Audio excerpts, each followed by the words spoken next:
Lubos na ikinalulugod ng manunulat na ibahagi ang kwentong ito ng libre, at ang inyong pagtangkilik ang pinakamalaking gantimpala. Gayunpaman, kung sa tingin ninyo ay karapat-dapat ang akdang ito ng karagdagang suporta, malugod naming tatanggapin ang anumang inyong may aabot. Maaari po ninyong gamitin ang QR codes o ang bank account details na makikita sa inyong screen. Anumang halaga ay makatutulong upang patuloy na makalikha ng mga bagong kwento. Tandaan po na hindi ito sa pilitan, kundi isang voluntaryong pagsuporta lamang. Maraming salamat po. Ang nilalaman ng akdang ito ay buong-buong kathang-isip lamang. Lahat ng pangalan ng tauhan, mga lugar, at pangyayaring inilarawan ay mula sa malikhaing imahinasyon ng manunulat. Kung mayroon mang pagkakahawig sa mga pangalan ng tao, lugar, o insidente sa tunay na buhay, buhay man o yumao, ito ay hindi intensyonal at isa lamang purong nagkataon. Sa tindi ng bugso ng damdamin, tila nawala ang lohika sa isip ni Perry. Ang mukha na nasa harap niya, ang tindig at ang pamilyar na presensya nito ay nagpabura sa lahat ng rason. Hindi siya nakapag-isip. Sa isang iglap, humakbang siya pasulong at mabilis na isinubsob ang mukha sa dibdib ng lalaki. Niyayakap ito ng buong higpit na tila ba takot na muling maglaho. Dahil sa biglaang pagsugod ni Perry, nabitawan ng lalaki ang mga bulaklak. Hindi yun napansin ni Perry. Akala ko iniwan mo na ako. Nagbalik ka. Mahal na mahal kita, hikbi ni Perry. Ang boses ay basag na basag. Ang pangangatawan ng lalaking yakap niya, ang tigas ng balikat at ang taas nito ay eksaktong-eksakto kay Zack. Walang pinagkaiba. Ramdam ni Perry ang pamilyar na init na tanging kay Zack niya lang naramdaman sa isla. Nabigla ang lalaki. Nanigas ang kanyang katawan. Ngunit sa hindi may paliwanag na dahilan, tila may kung anong puwersa na pumigil sa kanya na itulak si Perry. Parang may kung anong pamilyar sa mukha ng lalaking umiiyak sa kanyang dibdib. Isang pakiramdam na hindi niya may paliwanag. Dahan-dahan tila kusa ring bumalaw ang kanyang mga kamay para hawakan ang nanginginig na balikat ni Perry. Ngunit ang boses na sumunod niyang narinig ay nagpabalik kay Perry sa malupit na realidad. Isang boses na bagaman katulad kay Zack ay may ibang tono. Malamig at tila hindi siya kilala. Hey, don't cry, mahinang sabi ng lalaki habang dahan-dahang inilalayo si Perry sa kanya. Do I know you? What do you mean mahal na mahal mo ko? Natigilan si Perry. Pakiramdam niya ay binuhusan siya ng yelo. Kumala siya ng yakap. Ang kanyang mga mata ay naniningkit sa pagkalito habang tinititigan ang mukha ng lalaki. What do you mean? Don't you know me? Tanong ni Perry, pilit hinahanap ang Zack na nakasama niya. I am Perry, Zack, yung inilagaan mo sa isla. Napatitig lang ang lalaki sa kanya. Walang pagkilala sa kanyang mga mata, tanging pagtataka. I'm sorry, seryosong sagot ng lalaki. I don't know you personally and I have not been in an island with you. I'm not Zack. If you are referring to that man inside, itinuro niya ang lapida sa loob ng glass door gamit ang kanyang tingin. I am not my father. Nanlaki ang mga mata ni Perry. Napaatras siya sa isang hakbang. Ang kanyang kamay ay nakakapit sa kanyang bibig. Ang katotohanan ay unti-unting pumapasok sa kanyang isipan. Ang lalaking minahal niya ay isang anino mula sa nakaraan at ang lalaking nasa harap niya ay ang buhay na paalala ng lahat ng iniwan nito. Dahil sa sobrang hiya at gulo ng isip, hindi na nakapagsalita si Perry. Walang pasabi siyang tumalikod at mabilis na tumakbo palayo sa mausoleo. Tinatahak ang malawak na daanan ng sementeryo. Bawat hakbang niya ay tila may kasamang bigat na gustong sumabog sa kanyang dibdib. Isang taon na ang nakalipas mula nang mangyari ang aksidente at ang mahiwagang pagkikita nila ni Zack sa isla. Pilit niyang inilalabanan ang lungkot sa mga nagdaang buwan. Pilit na ibinabaon ang sarili sa trabaho, ngunit ang pangungulila ay nananatiling sariwa. Hindi man nagtagal ang pagsasama nila. Alam ni Perry sa buong pagkatao niya na totoo ang lahat. Totoong nakausap niya at nahahawakan ng multong minahal niya sa isla. Ang sakit na nararamdaman niya ngayon ay kasing totoo na mga haplos ni Zack noon. Sa gitna ng kanyang pagtakbo at pagiyak, hindi niya namalaya na hinapol pala siya ng lalaki.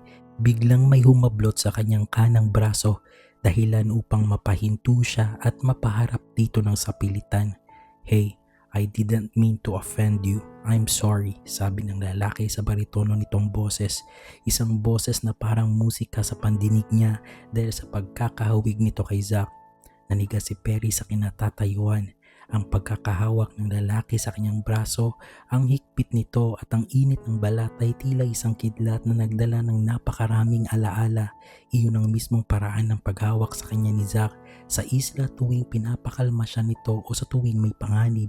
Ang pisikal na koneksyon na iyon ay nagpabigat lalo sa kanyang nararamdaman dahil tila buhay na buhay ang bawat haplos ni Zack sa taong nasa harap niya. Nakatitig ang lalaki sa namumugtong mga mata ni Perry. Nakita ni Perry ang paglambot ng ekspresyon nito malayo sa matigas na mukha kanina sa tapat ng mausoleo. "You're Perry D. Guzman, right?" Tanong ng lalaki habang dahan-dahang lumuluwag ang hawak sa braso nito pero hindi pa rin ito binibitawan. "The sole survivor. Ikaw yung nakahanap sa mga labi ng daddy ko." Napatitig lang si Perry, hindi makapagsalita habang patuloy ang pag-agos ng kanyang mga luha. Ang bawat salita ng lalaki ay lalong nagpapatunay na hindi siya nananaginip. "I am Zaid." Pagpapakilala nito sa huli. "Zaid Tan. At hindi ko intensyon na saktan ka. Nagulat lang ako dahil hindi ko inaasahan na magkikita tayo ulit." Dahan-dahang pinahid ni Perry ang mga luha sa kanyang pisngi gamit ang likod ng kanyang palad.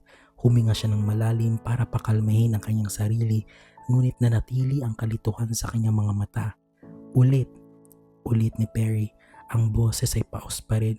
"Di ba sabi mo kanina we haven't met yet?" Isang tipid ng ngiti ang sumilay sa mga labi ni Zaid. Isang ngiting pamilyar kay Perry. "We met already, but we had not have a chance to personally introduce ourselves. I just realized kanina pagkatapos mong tumakbo na you look familiar," sabi ni Zaid habang matamang nakatitig sa kanya. Lalong kumunot ang noo ni Perry. "What do you mean?" Huminga ng malalim si Zaid at tinitigan ng diretso si Perry. Tila inaalala ang isang gabing puno ng gulo. "Before the airplane crash happened, we met in the bar. Someone was trying to kiss you and he successfully did. You were drunk and tried to fight it. I was the one who saved you from that asshole. You don't remember?" Natigilan si Perry. Parang isang pelikula na biglang nag-play sa kanyang isipan ang gabing iyon. Ang ingay ng music, ang amoy ng alak, at ang isang lalaking pilit siyang hinalikan habang wala siyang lakas para lumaban. Naalala niya na may isang figurang humablot sa lalaking iyon at nagligtas sa kanya. Ngunit may isang detalye ang biglang nagbalik sa kanya na nagpatahimik sa buong mundo niya. Naalala niya noong gabing iyon nang hawakan siya ng kanyang tagapagligtas sa braso para hilain palayo ay may tila malakas na kuryente na biglang dumaloy mula sa kamay ng lalaki papunta sa kanyang balat. Sa sobrang lakas at kakaiba ng sensasyong iyon, tila na kuryente rin ng lalaki kaya nabitawan siya nito bigla. Noon lang niya naramdaman ang ganong klaseng enerhiya, isang koneksyong hindi niya maipaliwanag. Dahil sa kalasingan at sa dilim ng bar, hindi niya nakita ang mukha ng lalaki noon, pero ang pakiramdam ng kuryenteng iyon ay hindi niya malilimutan. "Ikaw," bulong ni Perry habang nakatingin sa mga kamay ni Zaid. "Ikaw ang lalaking yon." Tumango si Zaid, seryoso ang kanyang ekspresyon. "I never thought I'd see you again, especially not here." Pagkatapos ng gabi sa bar na yon, nabalitaan ko na lang ang tungkol sa plane crash. "And I saw your face and your name." Hindi nakapagsalita si Perry at nakaawang lang ang bibig nito. Binasag ni Zaid ang katahimikan habang nakatitig sa naguguluhang mga mata ni Perry. "I don't know what happened to you in the island, but can we go back to the mausoleo?" Hindi agad nakasagot si Perry. Sa bawat kurap ng kanyang mga mata, ang nakikita niya hindi si Zaid kundi si Zack, ang lalaking nagligtas sa kanya, ang lalaking naging mundo niya sa gitna ng kawalan. Tumango na lamang siya bilang pagsang-ayon at dahan-dahan silang nagsimulang maglakad pabalik. Ngunit hindi pa sila nakakalayo nang biglang gumalaw ang kamay ni Zaid. Sa gitna ng kanilang paglalakad, hinuli nito ang kamay ni Perry at marahang pinagsaklop ang kanilang mga daliri. Napatigil ang tibok ng puso ni Perry. Ang paraan ng pagpisil nito, ang anggulo ng kanilang mga palad at ang seguridad na nararamdaman niya na hawak siya nito ay eksaktong-eksakto sa paraan ng pagkakahawak ni Zack. Walang pinagkaiba, parang ang mga daliri ni Zaid ay may sariling memorya na hindi pag-aari ng isip niya kundi ng kanyang dugo. Kahit gulat na gulat at tila naninigas ang buong katawan, hinayaan na lang ito ni Perry. Hindi niya kayang bawiin ang kanyang kamay dahil sa pangungulila sa init na iyon, ngunit sa likod ng kanyang isip, pilit siyang kinukontra ng lohika. Imposible, bulong ni Perry sa kanyang sarili. Hindi maaaring reincarnation ni Zack si Zaid. Malinaw sa timeline, bago pa man bumagsak ang flight ni Zack noong taong 2000, nasa sinapupunan na si Zaid ng kanyang ina. Buhay na si Zaid bilang isang sanggol bago pa man pumanaw ang kanyang ama. Kung ganoon, bakit pakiramdam ni Perry ay iisang tao lang ang humahawak sa kanya at ang lalaking kasama niya sa isla? Paano isang taong hindi niya kailanman nakasama ng personal ay marunong humawak sa kanya sa paraang tanging sila lang ni Zack ang nakakaalam? Nang makarating ulit sila sa tapat ng mosileo, dahan-dahang binitawan ni Zaid ang kamay ni Perry. Nakaramdam si Perry ng biglaang lamig sa pagkawala ng init ng palad ng lalaki. Yumuko si Zaid para pulutin ang pumpon ng mga bulaklak na nahulog kanina sa semento. Ang mga petals nito ay bahagyang nayupi, ngunit nanatili pa rin ang ganda nito. Maingat na inilapag ni Zaid ang mga bulaklak sa tapat ng glass door. Pinanood siya ni Perry. Ang kanyang puso ay tila pinipiga sa bawat galaw ng lalaking kahawig na kahawig ng kanyang minamahal. "Sorry if nahulog mo yan dahil sa akin," panimula ni Perry. Ang boses ay puno ng pag-aalinlangan. Napatingin siya sa glass door at pagkatapos ay kay Zaid. "Pero bakit dyan mo yan nilagay? Wala ka bang sariling susi sa mosileo ng daddy mo?" Isang mapait na ngiti ang sumilay sa labi ni Zaid. Tumayo siya ng tuwid at tinitigan ang loob ng mosileo mula sa labas ng salamin. "Susi?" Maikling tawa ni Zaid na walang bahid ng saya. "I don't have one. My existence is a secret to the Tans." Para sa kanila, ang lalaking nasa loob niyan ay namatay na walang anak. "I'm just a ghost visiting another ghost." Tumingin siya kay Perry at sa pagkakataong ito, nakita ni Perry ang pait ng kanyang mga mata, ang pait ng isang anak na pilit itinatago sa anino ng isang pangalang hindi niya pwedeng angkinin ng buo. "I only come here when I know the place is empty," dagdag ni Zaid. "Kaya laking gulat ko nang makita kita kanina, and what's more surprising is the way you look at him. And the way you look at me." Sandaling natahimik si Perry habang nakatingin sa refleksyon ni Zaid sa glass door. Sa likod ng kanyang isip, muling umalingaw-ngaw ang boses ni Zack noong nasa isla pa sila. Ang pait ng boses nito nang ikwento nito ang bata na dinadala ng ex-girlfriend niya. Naalala ni Perry kung paano ito naging bahagi ng mga seryosong usapan nila sa gitna ng kanilang pag-iisa sa isla. "I'm sorry to hear about it, Zack. I mean Zaid." Pagtatama ni Perry, mabilis na iniwas ang tingin dahil sa muling pagkakamali sa pangalan. "No worries," sagot ni Zaid. Tila sanay na sa bigat na kanyang katayuan bilang isang sikreto. "Bata pa lang ako. My mom already told me everything. I don't blame him for anything." Humarap si Zaid kay Perry. Ang kanyang mga mata ay nanunuri at puno ng kuryosidad. "Ikaw, bakit mo kilala si Dad? And why did I hear you say earlier na mahal mo siya? My dad died 27 years ago and you were rescued only a year ago with his remains." Isang mapait na ngiti ang sumilay sa mga labi ni Perry. "Huwag na Zaid," bulong ni Perry. "Baka hindi ka lang din maniwala at sabihin mong nababaliw ako, o kung hindi naman sasabihin mong trauma lang ito, na naghahallucinate lang ako." "Try me," seryosong sabi ni Zaid. Ang kanyang mga mata ay hindi kumukurap habang nakatitig kay Perry. Humantong ang usapan sa puntong wala ng balikan. Doon ay naikwento ni Perry ang lahat. Inilarawan niya ang nakakabinging pagsabog ng eroplano pagkatapos niyang tumalon, ang piraso ng bakal na ginamit niyang floater na muntik nang tumama sa kanya sa gitna ng dagat, at ang pagtulog habang nakakapit dito sa gitna ng kawalan. "Nang magising ako, nasa dalampasigan na ako," pagsisimula ni Perry. Ang boses ay nanginginig sa alaala. "At doon ko siya nakita. Nakatabi siya sa akin, nagluluto." Hindi na nagpigil si Perry. Sinabi niya kay Zaid ang lahat tungkol sa pagmamahalang nabuo sa isla. Ang akala niyang buhay na piloto na kasama niya. Ikunento niya kung paano siya hinalagaan ito ng husto sa mga araw na wala siyang ibang maasahan kundi ang presensya ng lalaki at ang katotohanang may nangyari sa kanila. "Straight ang daddy mo," dagdag ni Perry habang pilit nang umingiti sa gitna ng luha. Kaya maging siya nagtataka rin kung bakit ganoon ang nararamdaman niya, pero wala kaming nagawa. Mahal namin ang isa't isa.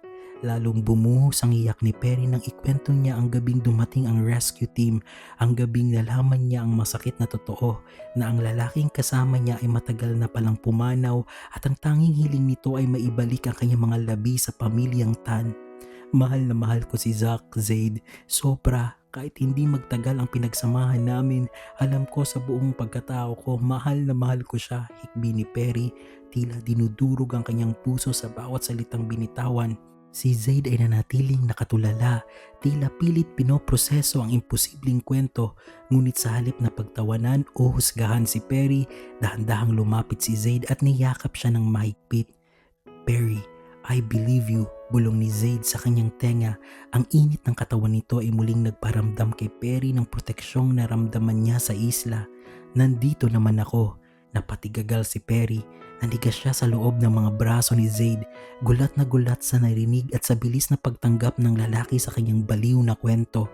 Habang nakasubsob ang mukha ni Perry sa balikat ni Zaid, naramdaman niya ang bahagyang paghigpit ng yakap ng lalaki. Nagsalita si Zaid, ang boses ay mababa at tila naglalakbay sa malayo. "A night before we met in the bar, I always dream of a beautiful beach," panimula ni Zaid. "And I always hear a voice saying, magkasama pa rin tayo. Just promise me, when we get home, hanapin mo ko." Paulit-ulit yun, Perry, pero sa panaginip ko, walang tao. Yung beach lang, yung boses, at yung mga salita lang na yung ang naroroon. And I realize, you have the same voice with the one in my dream. Nanlamig ang buong katawan ni Perry habang nakikinig. Ang kanyang mga luha ay patuloy na dumadaloy, ngunit sa pagkakataong ito ay dahil sa matinding kilabot. Nawala lang yung panaginip na yun nung nabalitaan kong nagkaroon ng airplane crash at nawawala ito. Pagpapatuloy ni Zaid habang hinahaplos ang likod ni Perry para pakalmahin ito. "But it came back last night. Mas malinaw, mas malakas." Halos hindi makahinga si Perry sa gulat. Alam niya ang mga linyang iyon. Hindi niya malilimutan ang mga salitang iyon dahil iyon mismo ang sinabi niya kay Zack sa isla noong mga panahong hindi pa niya alam na isang kaluluwa lang ang kasama niya. Ngunit may isang bagay na nagpagulo sa isip ni Perry na nagdulot ng kilabot sa kanyang balat.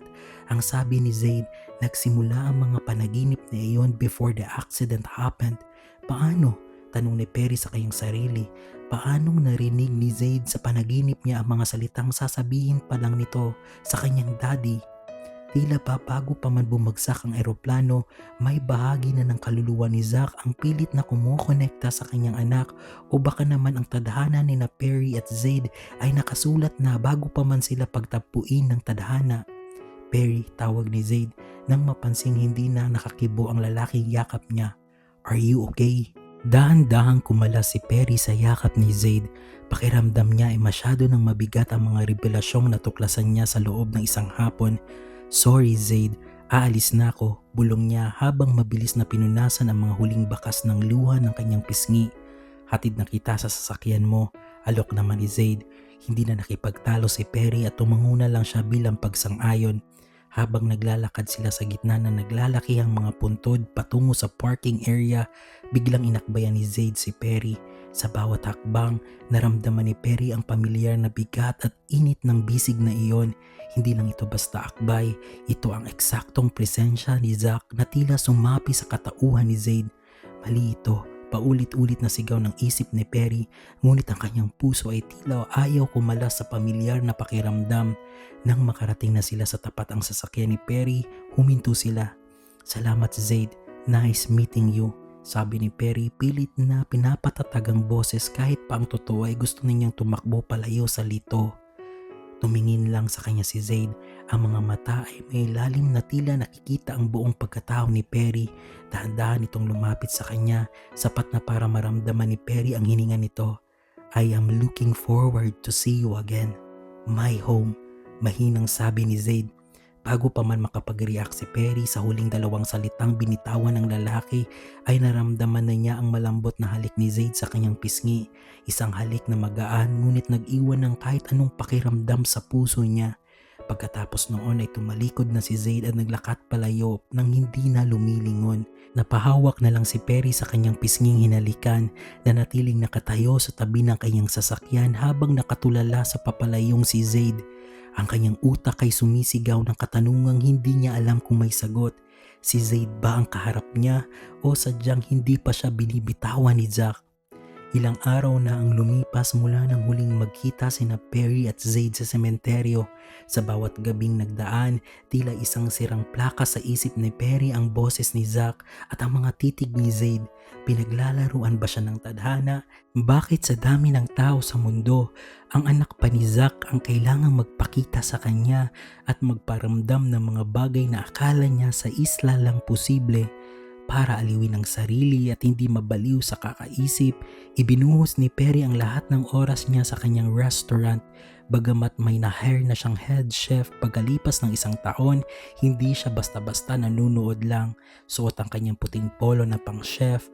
Bawat platong lumalabas mula sa kusina ay dinadaan muna sa kanyang mapanuring paningin.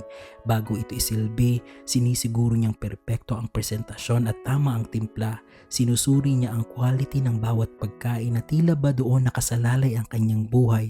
Kahit hindi siya ang mismong humahawak ng kawali ngayon, ang mga mata niya ay nakatutok sa bawat detalye. Pagkatapos nito, isa siya sa mga naghahatid ng mga order sa mga mesa para lang manatiling gumagalaw ang kanyang katawan. Bumukas ang pinto ng restaurant at pumasok ang isang lalaking may otoridad sa bawat hakbang. Si Congressman Roberto, ang papa ni Perry. Hindi ito dumiretso sa opisina ng anak. Sa halip, pumili ito ng bakanting mesa sa sulok kung saan kitang-kita niya ang buong operasyon ng kusina at ang bawat kilos ni Perry. Lumapit si Perry, bitbit ang menu at ang kanyang professional na ngiti. "Good evening, Congressman. May I know what can I get you for tonight?" Biro ni Perry habang inilapag ang baso ng tubig sa harap nito. Hindi ngumiti si Roberto, sumandal ito sa upuan at pinagmasdan ng anak. Mula sa puting chef's polo nito na halatang maayos ang pagkakaplansya hanggang sa mapupungay na mga mata nito. "I'll have the usual, Perry. Ang atensyon mo. Maupo ka muna," utos ni Roberto sa boses na hindi pwedeng baliwalain. "Pa, marami pang customers. Kailangan ko i-check ang bawat platong lumalapas bago i-serve." "I've been watching you for the last 5 minutes, Perry. Nakita ko kung paano mo busisiin ang bawat garnish at kung paano mo tingnan ng maigi ang bawat ulam bago mo ipabigay sa waiters," putol ni Roberto. "The quality of your food is impeccable, pero ang quality ng buhay mo ang ipinunta ko rito." Napilitang maupo si Perry sa tapat ng ama.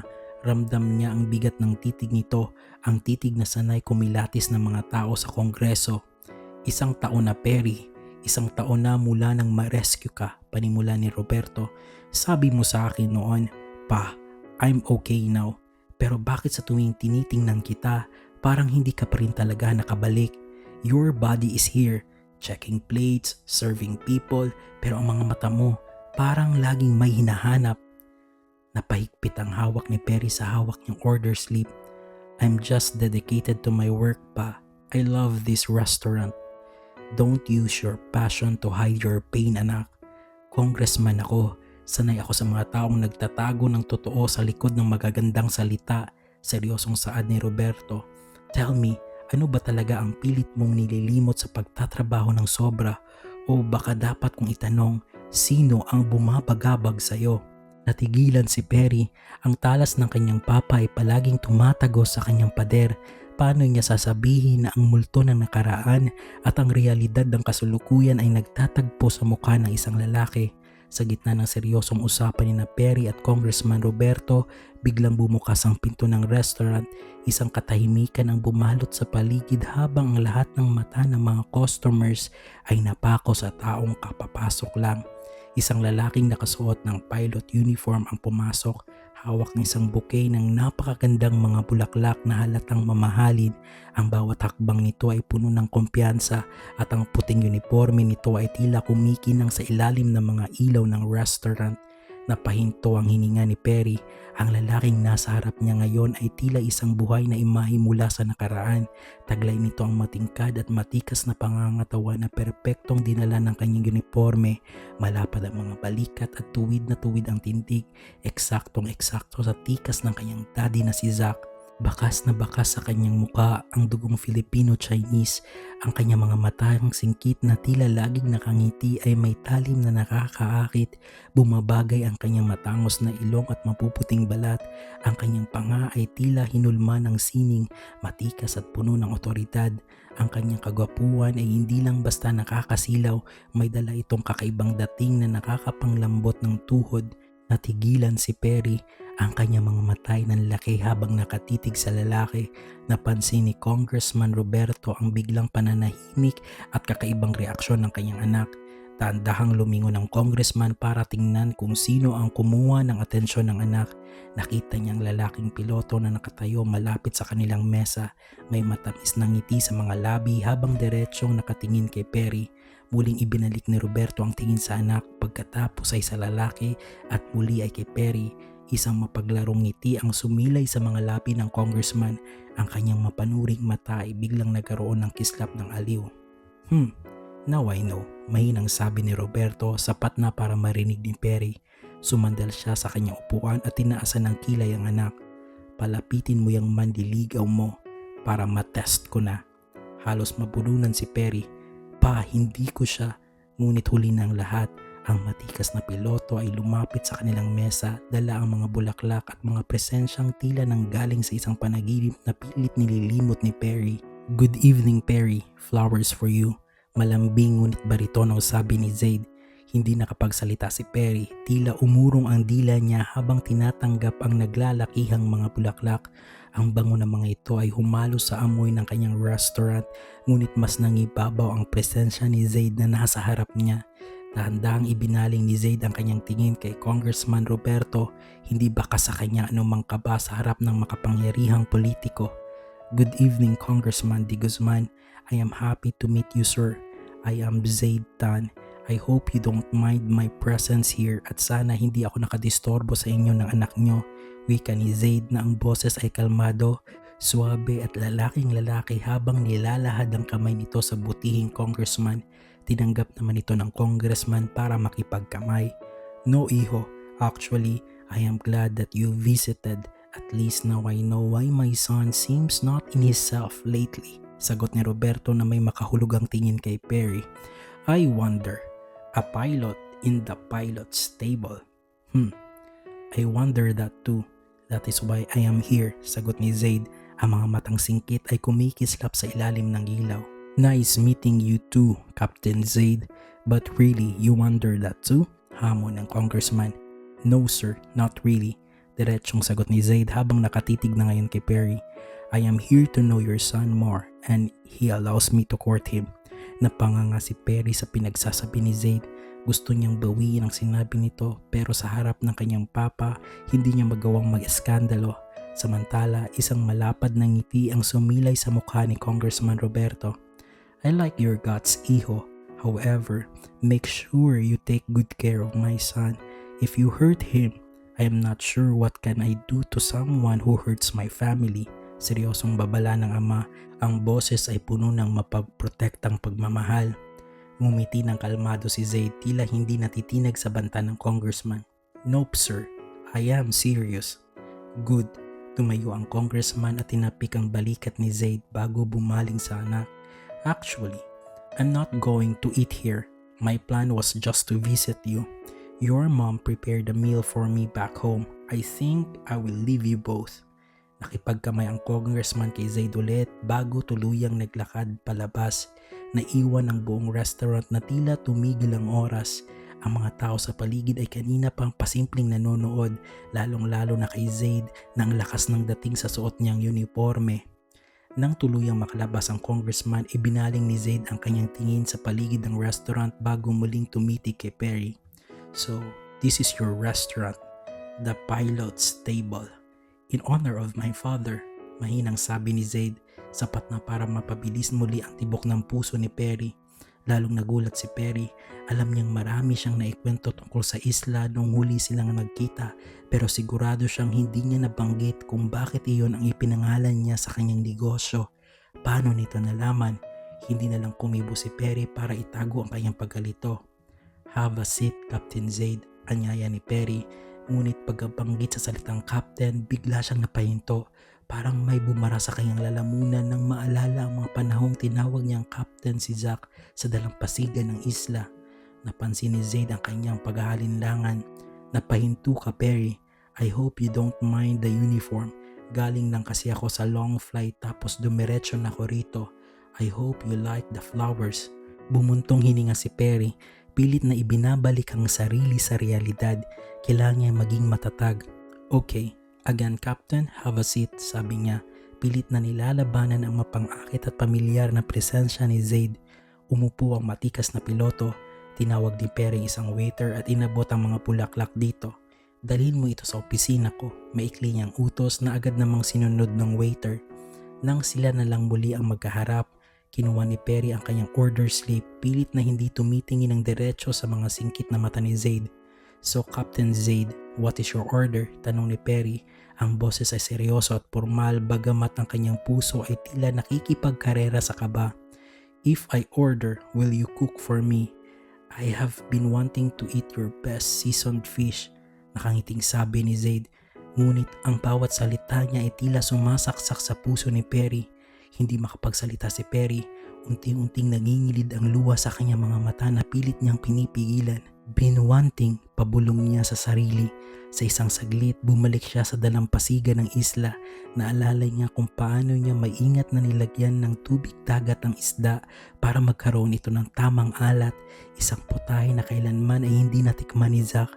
Paano nalaman ni Zaid ang tungkol sa seasoned fish?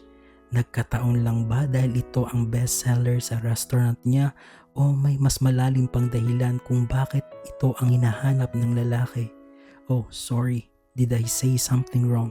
Halatang nag-alala nang makita ang reaksyon ni Perry. Mabilis na umiwas ng tingin si Perry at huminga ng malalim para kontrolin ang kanyang boses. "No, I'm good, Captain. Would that be all?" "Yes, that would be all. As long as you cook for me," sagot ni Zaid. "Yes, I will cook it for you." Maikling tugon ni Perry bago mabilis na tumalikod. Hindi muna siya dumiretso sa kusina. Naglakad siya ng mabilis patungo sa kanyang opisina at agad na isinara ang pinto. Doon sa gitna ng katahimikan at sa tapat ng mga bulaklak na ibigay ni Zaid, hindi na niya napigilan ang sarili.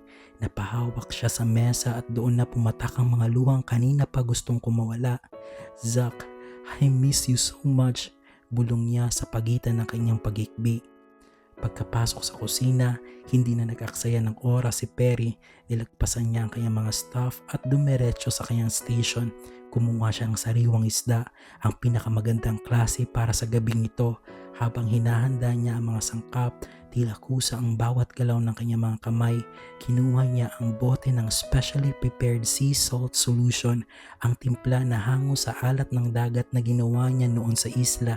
Ang bawat pag-glaze niya ay parang isang ritual, isang pag-alala kay Zack na ngayon ay muling nabubuhay sa bawat galaw niya. Ramdam niya ang panginginig ng kanyang mga daliri, pero hindi niya hinayaang makaapekto ito sa kalidad ng kanyang luto. Samantala, sa labas ng kusina ay naghihintay lang si Zaid. Nakatitig siya sa kawalan. Ang kanyang mga daliri ay marahang tinatambol ang ibabaw ng mesa sa isang ritmong hindi niya maipaliwanag. Tahimik siyang nagmamasid sa paligid ng restaurant. Tila pilit inaalam kung bakit ang pamilyar ng bawat sulok nito sa kanya, bagamat ngayon lang naman siya nakatapak sa lugar na ito. Nang maamoy na niya ang halimuyak ng niluluto ni Perry mula sa kusina, bahagyang kumunot ang noo niya. Isang pamilyar na amoy ito na hindi niya matukoy. Nang maluto ang putahe, si Perry mismo ang nagdala ng plato sa mesa ni Zaid. Maingat niya itong inilapag. Nakita ni Zaid kung gaano kasarap at kaganda tingnan ng dish. Perpekto ang luto ng isda at ang amoy nito ay tila humihigop sa kanya. "Thank you, Chef, for preparing this especially for me. This really looks good," pasasalamat ni Zaid habang nakatingin sa pagkain. "I'm glad you like the presentation, Captain. Please have a bite for me to know how does this dish taste like for you," Sabi ni Perry, pilit niyang itinago ang kaba pero ang totoo ay halos hindi siya makahinga habang naghihintay. Kumuha si Zaid ng tinidor at kumuha ng isang perasong laman ng isda. Nang matikman niya ito, tila may sumabog na emosyon sa kanyang puso. Ang kakaibang alat at linamnam nito ay tila tumama sa isang bahagi ng pagkatao niya na matagal nang may kulang. Isang pamilyar na pakiramdam na pilit bumabalik sa isip niya. Nanginig ang buong katawan at biglang pumatak ang mga luha sa mga mata ni Zaid. "So, this is how it tastes," sabi ni Zaid na nanginginig ang boses. Para sa kanya, ang bawat nguya ay puno ng hindi maipaliwanag na lungkot na tila ba ang lasang ito ang matagal na niyang hinahanap nang hindi niya alam kung bakit. Gulat na gulat si Perry sa reaksyon ni Zaid. Hindi niya inaasahan na isang putay ay nagpapaiyak ng ganoon sa lalaking kaharap niya. Hindi na nakatiis si Perry at dahan-dahang napaupo sa tapat ni Zaid. Ang kanyang mga mata ay puno ng pagtataka at paghahanap ng sagot. "Zaid, please tell me, who are you really?" Pinahid ni Zaid ang kanyang mga luha gamit ang likod ng kanyang palad. Huminga siya ng malalim at pilit na kinalma ang sarili bago tumingin ng diretso sa mga mata ni Perry. "When I was 5 years old, according to my mom, I had an accident," panimula ni Zaid. Ang boses ay mahina pa rin dahil sa emosyon. "I was comatose for days, and when I woke up, I asked for a fish." Napatitig lang si Perry sa kanya, hindi makapaniwala sa naririnig. "Simula noon, naging favorite ko na ang isda. Ba't laging may kulang sa mga iniihain sa akin?" Patuloy ni Zaid habang nakatingin sa platong nasa harap niya. "For the longest time, I really don't know anong kulang.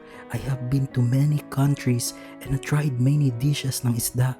I like them, but they were always missing something until I tasted this dish." Tumingala si Zaid kay Perry, bakas ang kalituhan sa kanyang mga mata. "It seems it completes what I have been looking for." Sa sobrang bigat ng nararamdaman at sa gulo ng isip na dulot ng mga salita ni Zaid, biglang tumayo si Perry. Hindi siya makapagsalita. Ang tanging alam niya lang ay kailangan niyang lumayo, kailangan niyang makahinga. Nanginginig ang kanyang mga tuhod pero pinilit niyang maglakad ng mabilis. Hindi na siya lumingon. Dire-diretso siyang lumabas ng restaurant. Iniwan niya si Zaid ngunit agad naman itong tumayo at sumunod. Naririnig ni Perry ang mabilis na paghahabol ni Zaid pero hindi siya tumigil. Nanginginig ang kanyang mga kamay habang kinakapa ang susi ng sasakyan. Gusto lang niyang tumakas dahil lalo siyang nalilito. Hindi na nagme-make sense ang lahat. "Perry, wait, what happened? Did I say something wrong?" Sigaw ni Zaid nang maabutan siya sa tapat ng sasakyan. Napahinto si Perry, huminga siya ng malalim, pilit na pinapakalma ang dibdib na tila sasabog na. Hinarap na niya si Zaid, ang mga mata niya ay puno na ng luha na hindi na niya kayang itago. "Sino ka ba talaga?" Mahina pero madiin ang tanong ni Perry. "Bakit bawat kilos mo? Bakit kailangan maging katulad ng sa kanya?" "Perry, hindi ko naiintindihan." "Hindi mo talaga naiintindihan," putol ni Perry. Ang boses ay basag na dahil ang tagal kong sinubukang tanggapin na wala na siya. 1 taong kong pinatay ang sarili ko para lang makalimot, para lang makamove forward. Tapos lilitaw ka. Ipapakita mo sa akin ang mga kilos na yan. Ipapadama mo sa akin ang presensya niya. Umatras si Perry nang makita niyang susubukan siyang hawakan ni Zaid. Tila napaso siya sa lapit ng lalaki. "Hindi ko na kaya to, Zaid. Ayoko na," diretsong sabi ni Perry habang pinapahid ang luha. "Kung sino ka man o kung ano man ang rason kung bakit ka nandito, please umalis ka na. Huwag mo nang guluhin ang buhay ko. Gusto ko nang manahimik. Perry, I just wanted to. I don't care." Sigaw ni Perry. Ang mga mata ay matigas na sa determinasyong tapusin ang lahat. "Hindi ko kailangan ng anino niya sa harap ko. Hindi ko kailangan ng paalala kung gaano kasakit ang mawalan. Kaya please, huwag ka nang babalik. Layuan mo na ako." Binuksan ni Perry ang pinto ng sasakyan at sumakay nang hindi na muling tumingin. Mabilis niyang pinaandar ang sasakyan paalis. Iniwan si Zaid na mag-isa sa dilim ng parking lot, litong-lito at may hindi mapailiwanag na hapdi sa kanyang puso. Hindi dinalaw ng antok ang dalawa sa gabing iyon.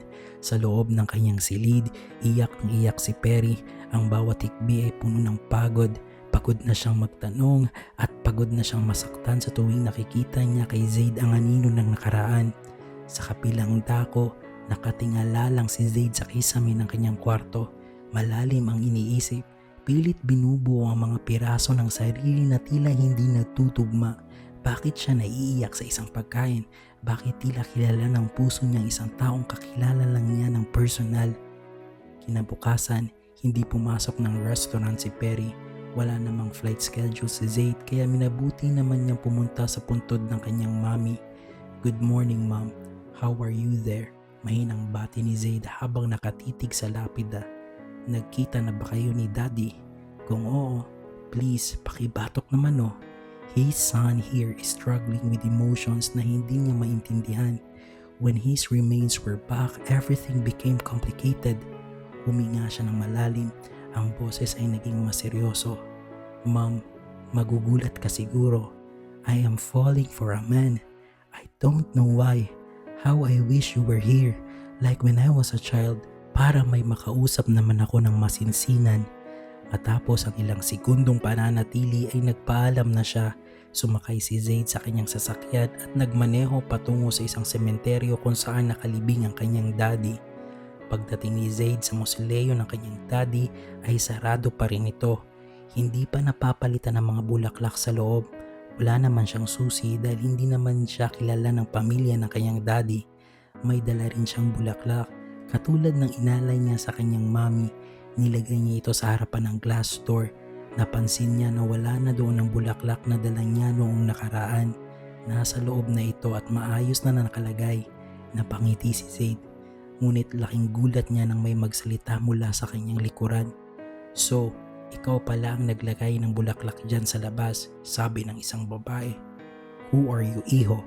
Are we related?" tanong naman ng isang lalaki. Lumingon si Zaid sa dalawa. Baka sa mga mukha nito ang matinding gulat nang makita ang kanyang mukha. Tila nakakita sila ng isang taong matagal nang nawala. Ang lalaki ang unang nakabawi at agad na lumapit sa kanya. "Oh, bunso!"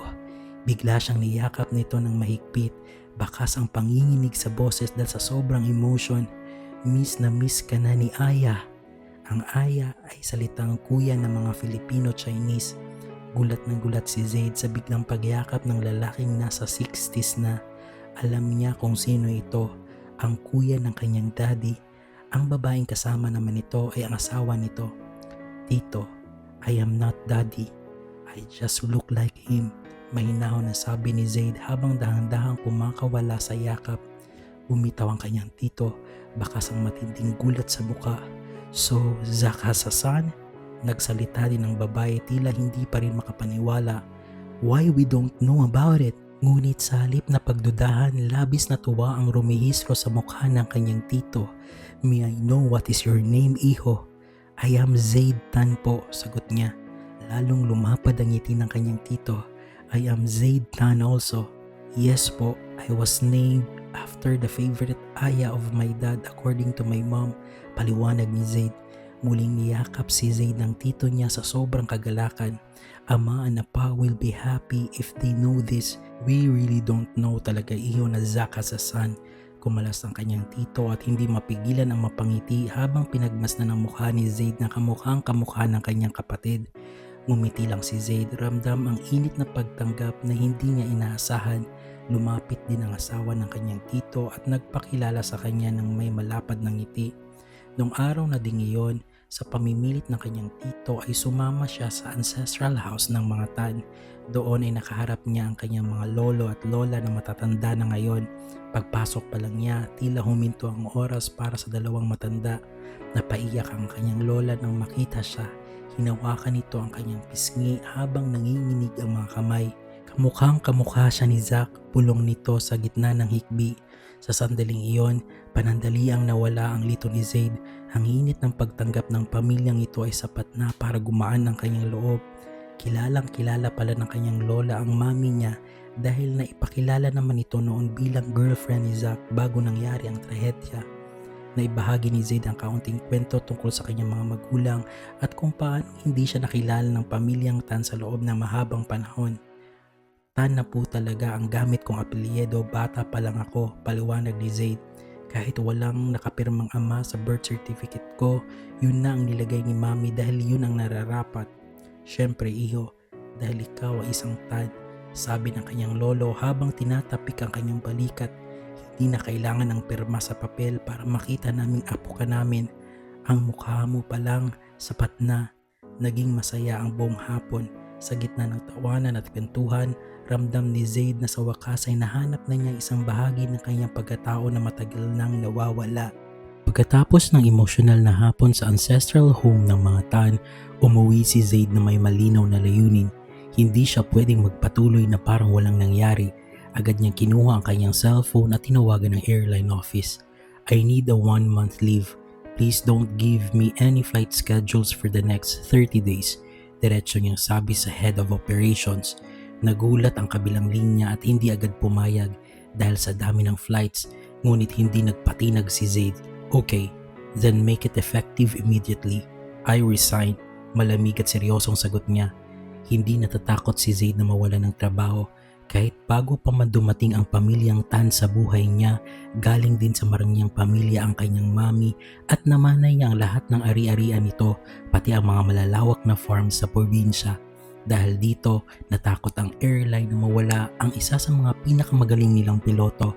Alam nilang mahirap maghanap ng kapalit na kasing husay niya, kaya agad siyang pinagbigyan ng isang buwang walang flight. Ibinaba ni Zaid ang cellphone at huminga ng malalim. Meron siyang 30 araw, isang buwan para ayusin ang gulo sa isip niya. Nagdaan na isang araw at hindi nagparamdam si Zaid kay Perry.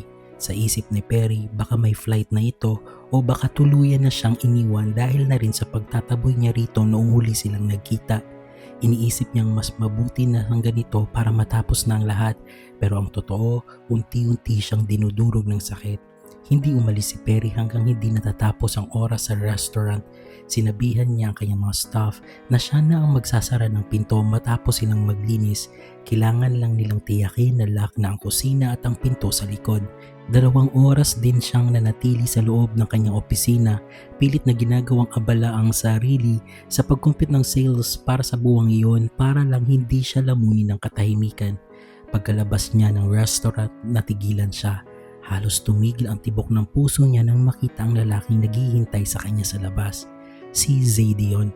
May dala itong malalaking bouquet ng pulang rosas at mga chocolates. Mukhang hindi ito galing sa trabaho dahil hindi ito naka-uniform.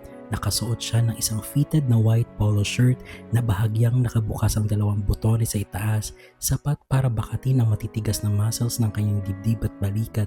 Nakasuot lang siya ng maong na shorts, pero ang pagiging simple ng suot niya ay lalong nagpatingkad sa kanyang pagiging atletiko. Kitang-kita ang hubog ng kanyang binti at ang lakas ng kanyang dating. Gwapong-gwapo siya sa ilalim ng ilaw ng poste, tila isang modelong naligaw sa tapat ng restaurant ni Perry. Nagtama ang kanilang mga mata at may kakaibang ningning sa mga mata ni Zaid na tila nagsasabing hindi siya susuko. Anong ginagawa mo rito? Akala ko ba may flight ka? Mataray na tanong ni Perry kahit ang totoo ay nagwawala na ang puso niya sa kaba. I took a leave, simpleng sagot ni Zaid habang nakatitig ng diretso sa mga mata ni Perry. Bakit? I have 30 days, Perry, tipid ng ngiti ni Zaid, sabay abot ng mga rosas. Isang buwan na wala akong ibang iisipin kundi kung paano kita mapapa-oo. Hindi ako papayag na lumipad ng malayo habang ganito tayo. Napahirap si Perry para itago ang pamumula ng pisngi. Ang dami nitong bulaklak. Anong gagawin ko rito? Gagawin kong dekorasyon sa kusina? Tumawa ng mahina si Zaid. Gawin mo ang gusto mo, basta tanggapin mo. At itong chocolates, para to sa stress mo sa akin noong mga nagdaang araw. Hindi ako mahilig sa sweets. Pagsisinungaling ni Perry kahit gusto niya niyang yakapin ang lalaki. Talaga, kasi ako, mahilig ako sa matamis.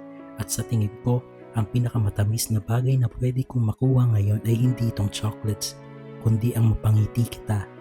Bago pa makahirit si Perry, mabilis siyang hinalikan ni Zaid sa noo. Isang halik na matagal at mainit. Pagkatapos noon, imbis na magpaalam, biglang hinawakan ni Zaid ng mahigpit ang kamay ni Perry. Wait, anong? Hindi natapos ni Perry ang sasabihin niya. Tara na, putol ni Zaid nang may nakakalokong ngiti. Hindi niya hinintay na sumagot si Perry. Marahan pero porsigido niyang hinila ang kamay nito patungo sa kanyang sasakyan. Sandali, ang restaurant ko, kailangan ko pang i-check kung nalalak na iyon, reklamo ni Perry. Nakalock na yan, chef. Safe na yon, tawa ni Zaid habang pinagbubuksan siya ng pinto ng kotse. Sumama ka na lang sa akin, may pupuntahan tayo. Pumasok si Perry sa loob ng sasakyan, yakap-yakap ang mga bulaklak. Hindi niya alam kung saan siya dadalhin ni Zaid, pero sa higpit ng hawak nito sa kanya kanina, tila wala siyang balak na siya ay patakasin. Habang binabaybay nila ang kalsada sa Maynila, hindi mapigilan ni Perry ang magtanong, saan ba tayo pupunta? Somewhere na gustong-gusto kong puntahan, sagot ni Zaid habang nakatuon ang tingin sa trapiko. But before that, kumain muna tayo. Huminto sila para kumain at pagkatapos ay muling bumiyahe. Sa pagkakataong ito, lumabas na sila ng syudad at malayo-layo na ang naitakbo ng sasakyan. Hindi nag-iinikan ng dalawa. Binalot sila ng katahimikan habang lumalalim ang gabi. Masyado ng gabi nang tuluyan silang makarating sa lugar na sinasabi ni Zaid. Agad lumabas si Zaid at pinagbuksan ng pinto si Perry. Namangha si Perry sa bumungad sa kanya, isang malawak na farm na napakaganda dahil sa mga nakasabit na ilaw na nagbibigay ng mainit na liwanag sa paligid. Nasa tapat sila ng isang malaking bahay, isang ancestral house na may tuturing na mansyon sa laki at gaara nito. Nagustuhan mo ba, Perry? This is my home and I am glad that I am home with you, malambing na sabi ni Zaid. Natigilan si Perry at parang biglang huminto ang mundo niya sa mga salitang binitawan ni Zaid. Parang si Zack ito. Yun ang eksaktong sinabi niya noon kay Zack na nasabay silang uuwi. Ang makita si Zaid na nakatayo sa harap ng mansyon ito at sinasabi ang mga katagangian ay tila isang multo ng nakaraan na nagkatotoo. Dahan-dahan silang naglakad patungo sa mansyon. Si Zaid ang may dala ng malaking bouquet ng rosas at chocolates para hindi mahirapan si Perry sa paglalakad. Pagkapasok nila sa malaking pinto, agad silang sinalubong ng isang matandang babae na may maamong mukha. Yang Master Zaid, maligayang pagbabalik. Masayang bati nito at agad na yumakap kay Zaid. Manang Luz, I am happy to see you again, nakangiting sagot ni Zaid habang iginigit na si Perry. By the way, I would like you to meet my wife, Perry de Guzman. Natigilan si Perry at halos mapatid ang sariling hininga. Nagulat siya sa biglaan at seryosong pagpapakilala ni Zaid sa kanya bilang asawa. Napatitig si Manang Luz sa kanya. Hindi ito mapanghusgang titig kundi isang tingin na tila may malalim na alam at pag-unawa sa presensya niya roon. Maligayang pagdating sa mansyon, Yang Master Perry, magalang na bati ng matanda. Naku kung Manang, huwag niyo po akong tawaging Master, mabilis na pagtanggi ni Perry, pilit na itinatago ang pagkailang. Hindi naman ako may-ari ng bahay. Pasensya na Yang Master Perry, required kasi dito yan, sagot ni Manang Luz na may tipid ng ngiti. Napatingin si Perry kay Zaid tila nagtatanong kung bakit ganoon ang turing sa kanya. Dati required but now traditional na lang, paliwanag ni Zaid habang nakatingin na may halong lambing kay Perry. Don't worry, pinabago ko na yan kaso ginagawa pa rin nila. Nagugutom na ba kayo mga Young Masters? Kasi ipaghahanda ko kayo. Tulog na ang lahat ng tauhan sa mansyon kaya ako na lang ang magsisilbi sa inyo, magalang na alok ni Manang Luz. Huwag na Manang, kumain na kami bago tumuloy rito, sagot ni Zaid habang inaabot ang mga rosas. Dediretso na kami sa silid ko. Pakikuha na lang itong mga bulaklak at ilagay mo kahit saan muna ngayong gabi. Pero bukas na bukas din, ilipat mo na ang mga yan sa vase. I want my wife to see those flowers in our living room the moment he wakes up. Opo, Young Master, sagot ni Manang Luz at kinuha na ang bouquet bago tahimik na lumakad paalis. Naiwan ang dalawa sa malawak na hallway. Hindi alam ni Perry kung saan mas bibilis ang tibok ng puso niya sa pagtawag sa kanya ni Zaid ng wife o sa katotohanang papasok na sila sa silid nito. Tara, anyaya ni Zaid, sabay hawak muli sa kamay ni Perry para igiya ito paakyat sa grand staircase. Pagkapasok nila sa silid ay hindi napigilan ni Perry ang mamangha sa laki nito. Para itong pagsasama ng dalawang panahon. Maraming makalumang gamit pero marami ring makabagong kagamitan. Best of both worlds, ika nga. Ngunit bago pa man niya malibot ang tingin ng buong kwarto, naramdaman niya ang mainit na palad ni Zaid na humawak sa kanyang mga kamay. Alam kong nalilito ka pa, Perry, panimula ni Zaid habang nakatitig ng malalim sa kanya. Hindi lang ikaw, ako rin. Naniniwala ako sa iyo nung sandaling ikomento mo ang lahat na nangyari sa isla, pero alam kong nalilito ka sa mga gestures ko. I don't know if it is because of the genes na pareho kami ni Dad, pero hindi dahil sa genes, Zaid, putol ni Perry habang ang boses ay nagsisimula ng mabasag. Kasi may mga salita ka na parang related sa mga nagaganap sa isla, ang mga reaksyon mo at lahat-lahat, kaya ako nalilito. Nagsimula nang mangilid ang mga luha sa mata ni Perry. Hindi niya may paliwanag kung bakit hindi naman si Zack ang kaharap niya. Ang bawat salitang lumalabas sa bibig ni Zaid ay tila may connection sa nakaraan nila sa isla. Napatingin ng diretso si Zaid sa kanya, puno ng determinasyon ng mga mata. Gaya ng sinabi ko, Perry, nalilito rin ako. Wala rin akong sagot, pero alam ko na hindi ako nalilito sa bagay nito. Dahan-dahang inilapit ni Zaid ang kanyang mukha at hinalikan ng mga labi nito.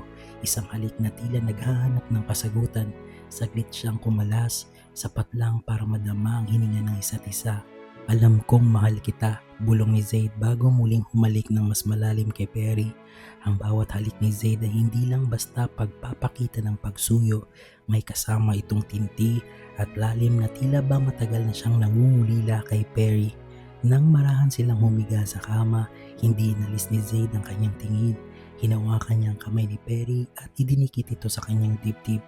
Hindi ko alam kung bakit, pero sa tuwing malapit ako sa iyo, pakiramdam ko ay matagal na kitang kilala, na hindi itong unang pagkakataon na may ganito tayong katahimikan. Napatitig si Perry, hindi makahinga. Ang bawat haplos ni Zaid sa kanyang pisngi ay nagpapataas ng balahibo niya, hindi dahil sa lamig, kundi dahil sa pamilyaridad. Ang paraan ng pagyakap ni Zaid, ang paraan kung paano nito isinandal ang noo sa kanyang noo at ang maraming paghaplos ng kanyang buhok ay eksaktong-eksaktong sa ginagawa noon ni Zack. Zaid, sino ka ba talaga?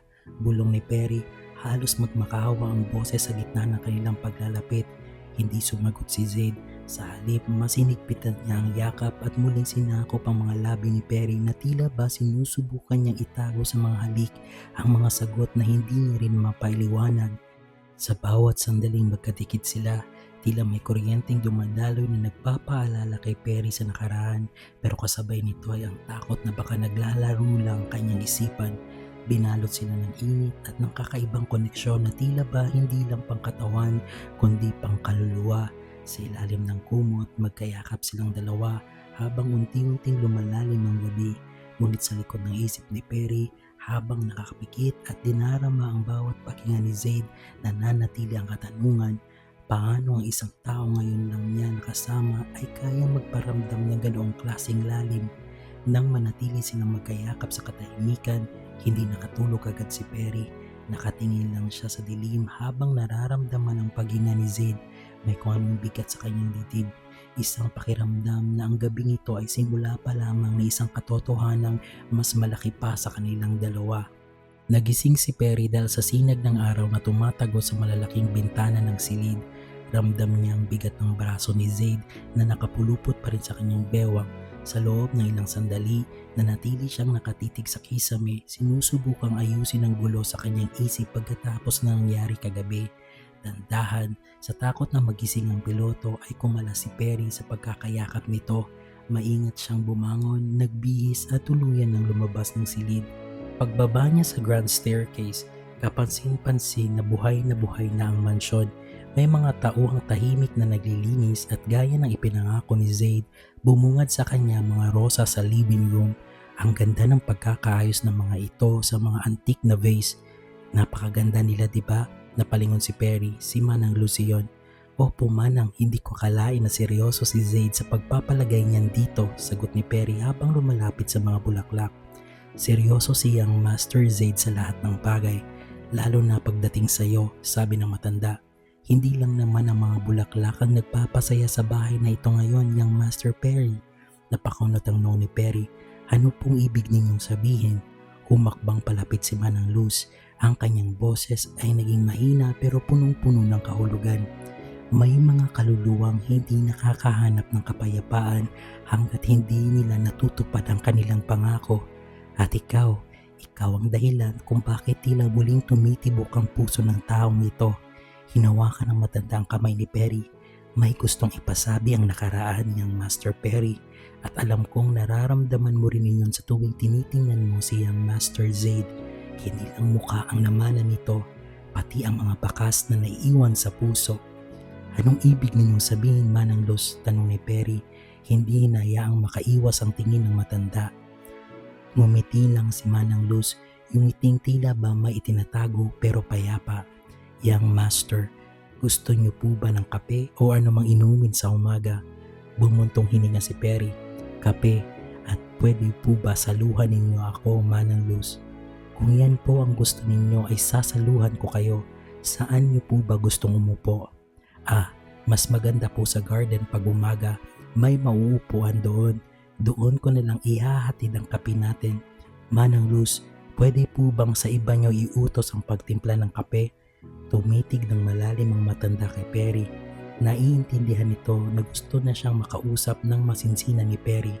Masusunod po, mahinaong sagot ni Manang Luz. Mauna na lang po kayo sa garden at susunod ako. Salamat po, sabi ni Perry.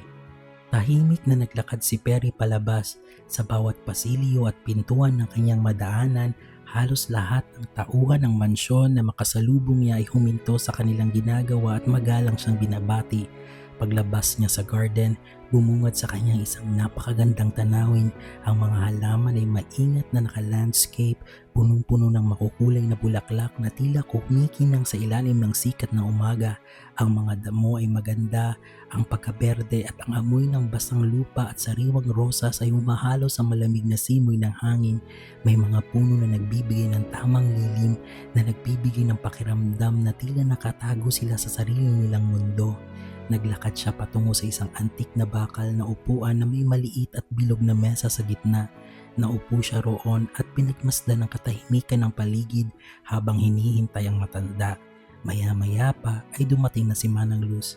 Young Master, nasabihan ko ng isang tauhan na magtimpla at ihahatid na dito, wika ng matanda sabay upo nito sa tapat niya. Sandaling naghari ang katahimikan sa pagitan nilang dalawa. Ang tanging naririnig lang ay ang uni ng mga ibon. Tumingin si Manang Luz sa paligid ng garden, pagkatapos ay binalik ang kanyang malalim na tingin kay Perry. Manang Luz, parang may kakaiba sa inyo. Parang may gusto kayong sabihin pero hindi nyo masabi-sabi ng diretsyo, panimula ni Perry habang nakatingin ng diretsyo sa matanda.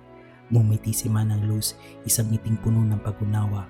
Young Master, hindi ko alam kung maniniwala ka sa ganitong bagay. Ako ay may isang kaloob, isang kakayahan na makakita at makaramdam ng mga bagay na hindi nakikita ng karaniwang mata. Napakunot ang noo ni Perry, bahagyang mapaayos na upo. Anong ibig mong sabihin? Humilig ng kaunti ang matanda, seryoso ang kanyang tinig.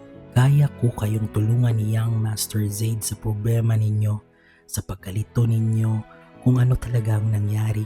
Maraming tanong sa isip mo at marami ring hindi maipaliwanag si Young Master Zaid sa sarili niya. Matutulungan ko kayong dugtungin ang mga bakas na iyon kung bukas lang ang iyong isip sa mga bagay na ito. Natigilan si Perry, hindi niya inaasahan na magiging ganito kadiretso magsalita ang matanda. Ramdam niya ang bigat ng mga salita nito at tila ba alam ni Manang Luz ang bawat gabi na hindi siya pinapatulog ng mga alaala ni Zack at ng mukha ni Zaid. Magsasalita na sana si Perry nang marinig niya ang mga yabag ni Zaid papalapit sa kanila. Kalmado ang mukha ni Zaid. Mukhang seryoso ang pinag-uusapan niyo rito, nakangiting sabi ni Zaid. Naupo siya sa tabi ni Perry at tumingin kay Manang Luz. Anong tutulungan niyo si Perry, Manang Luz? Nagkatinginan sina Perry at Manang Luz. Ramdam ni Perry ang kabog sa dibdib niya. Zaid, Manang Luz said, she has a gift that could help us with everything na nalilito tayo. Panimula ni Perry habang seryosong nakatingin kay Zaid. I believe her because with everything that happened, anything is possible. I just need to understand it. Sandaling natahimik si Zaid at tumingin kay Manang Luz. Baka sa kanyang muka ang pag-aalinlangan pero nangibabaw ang pag-aalala para kay Perry. Can you really help us, Manang Luz? Please tell me. I don't want my wife na umasa, diretsong sabi ni Zaid. Napangiti si Perry sa narinig. Hindi niya napigilang matuwa dahil mas concerned pa si Zaid na baka mabigyo lang siya o umasa sa wala kaysa sa mismong misteryong bumabalot sa kanila. Young Master, pwede nating kausapin ang kaluluwang nasa katawan mo, mahinahong sagot ng matanda. What do you mean? Kunot noong tanong ni Zaid. Hindi niya mawari kung literal ba itong sinasabi ni Manang Luz o may malalim pang kahulugan. Ngiti lang ang matanda at tumayo. Young Master, Mas maiking mag-breakfast muna kayo bago tayo mag-usap ng ganito. Sige manang, pagsangayon ni Zaid. Hindi man maintindihan ng dalawa ang eksaktong pinupunto ng matanda na naig ang tiwala nila rito. Alam nila sa puntong iyon, si Manang Luz lang ang makakatulong sa kanila. Pagkatapos nilang mag-almusal, nanatili ang tatlo sa garden para sa isang masinsinang usapan. Seryoso ang mukha ni Manang Luz habang nagsisimulang magkwento tungkol sa nakaraan. Noong 5 taong gulang ka pa lang, young Master Zaid, matapos ang aksidenteng iyon na muntik mo nang ikamatay, doon nagsimulang may nagbago sa iyo, panimula ng matanda. Nakinig ng maigi sina Perry at Zaid. Hindi inalis ni Perry ang tingin sa matanda habang si Zaid naman ay tila pilit inaalala ang mga pangyayaring iyon sa kanyang kabataan. Habang lumalaki ka, lalong nakikita ang pagbabago ngayon. Hindi ito ang pagbabago na natural na sa mga lumalaking bata. Ito ay pagbabagong spiritual. Pagpapatuloy ni Manang Luz, tumingin siya ng diretsyo sa mga mata ni Zaid. Gusto ko lang kumpirmahin mamayang gabi kung tama ba ang mga napagtanto ko. May mga bagay na mas madaling makita kapag ang lahat ay tahimik na. Nagkatinginan sina Perry at Zaid, bagamat may kaba na naig ang kagustuhan nilang malaman ang katotohanan. Sige manang, kung iyan ang kailangan para matapos na ang kalituhan namin, payag kami, sagot ni Zaid, na sinang-ayunan naman ni Perry sa pamamagitan ng isang dahan-dahang pagtango. Kinagabihan ay nagsimula na ang tatlo. Ito ang gabi na malaki ang buwan at ang liwanag nito ay tumatago sa bintana, nagbibigay ng kakaibang oras sa loob ng silid. Young Masters, handa na ba kayo? Tanong ni Manang Luz habang seryosong nakatingin sa kanila. Handa na po, sabi ni Perry. Si Zaid ay tahimik lang, walang mababakas na emosyon sa kanyang muka. Tumingin si Manang Luz kay Zaid ng may malalim na pagsusuri. Pumikit ka, Young Master. Hayaan mong hawakan ko ang iyong mga kamay. Pumikit naman si Zaid. Nang mahawakan ni Manang Luz ang kanyang mga kamay, tila ba nawawala siya sa kanyang ulira hanggang sa nakapikit na lang ito ng husto. Biglang nagsalita si Manang Luz at ang boses niya ay puno ng otoridad. Pwede ko na bang kausapin ang nagngangalang Zack? Hindi sumagot si Zaid at nagulat si Perry. Halos tumigil ang tibok ng puso ni Perry sa sobrang gulat nang marinig ang pangalan ni Zack na binanggit ng matanda habang hawak ang kamay ni Zaid. Lumingon si Zaid kay Perry na nakapikit pa rin ang mata. Ngumiti ito na may pait sa mga labi. Nakaramdam naman ng takot si Perry habang pinagmamasdan ang bawat galaw nito. Perry, ako ito, si Zack. Napahawak sa bibig si Perry sa sobrang gulat. Zack, sambit ni Perry na napapaluha na. Zack, anong ginagawa mo sa katawan ni Young Master Zaid? Dalawa ba kayo sa katawan niya? Hindi sumagot si Zack. Natatili itong nakapikit, ngunit dahan-dahang tumutulo ang mga luha sa mga mata nito. Ang katahimikan ay bumasag sa hangin hanggang sa muling magsalita ang boses na gamit ang katawan ni Zaid. Matagal nang wala ang aking anak. Nagulat ang dalawa sa sinabi ni Zack. Halos hindi maproseso ni Perry ang kahulugan ng mga salitang iyon. Ipaliwanag mo, tanong ng matanda habang pilit na pinapanatili ang koneksyon sa pagitan nila. Nanatiling nakalingon ang ulo ni Zaid sa direksyon ni Perry. Nakapikit pa rin ito at patuloy ang paghagos ng luha. Tila isang mabigat na katotohanan ang nakatakdang mabunyag sa gabing iyon. Kahit ngayon, nalilito pa rin ako, Perry, at wala akong kasagutan katulad mo, sabi ni Zack. When rescuers came that night at nang bigla na lang akong naglaho sa harapan mo, bumalik ako sa time when my son was in a coma when he was 5 years old. I saw his spirit leaving his own body. Patuloy ang pag-iyak ni Zack kahit nakapikit. I was trying to push his spirit back to his body pero kusa itong lumalayo. Nang makalayo ito sa katawan ng aking anak, nakita ko ang linya ng machine ay naka-straight line na. The doctors were about to declare him dead. I saw my ex-girlfriend crying beside our son. I had to do something so I decided to try one thing. Ako ang pumasok sa katawan ng anak ko and this happened. Walang humpay ang pag-iyak ni Zack habang isinasalaysay ang nangyari. Umiiyak na rin si Perry, halo-halong emosyon ang nararamdaman. So, ikaw lang din pala ang kasama ko, hikbi ni Perry. Pero bakit hindi mo ako naaalala? At bakit ganoon? I met you a year ago and Zaid was already alive then. He was even a 25-year-old man. I even met him in the bar before the accident happened according to him. I don't understand. Perry, mahal ko. As I said, I am as confused as you. Wala rin akong kasagutan kahit noong panandaliang nagkaroon ako ng physical body sa isla para matulungan ka. Bigla na lang napasigaw ng malakas si Zack. Sa tindi ng puwersa ay napatumba ang katawan ni Zaid sa sahig. Napasigaw din si Perry sa gulat nang makitang bumagsak ang katawan ni Zaid. Halos kasabay nito ang sunod-sunod na katok ng pintuan mula sa mga tauhan ng mansyon na nagising sa lakas ng sigaw. Young Master, anong nangyari? Sigaw ng isa sa mga tauhan mula sa labas. Agad na lumapit si Manang Luz sa pinto, sapat lang para hindi sila makita sa loob. Wala lang iyon, bumalik na kayo sa inyong mga higaan. Nananaginip lang, Young Master. Mahinahon ngunit seryosong utos ng matanda. Nang marinig ang yabag ng mga tauhan na paalis, muling binalingan ni Perry at Manang Luz ang nakahandusay na si Zaid. Maya-maya pa ay dahan-dahang nagdilat ang mga mata ni Zaid. Litong-lito siya nang tumingin sa paligid. What happened?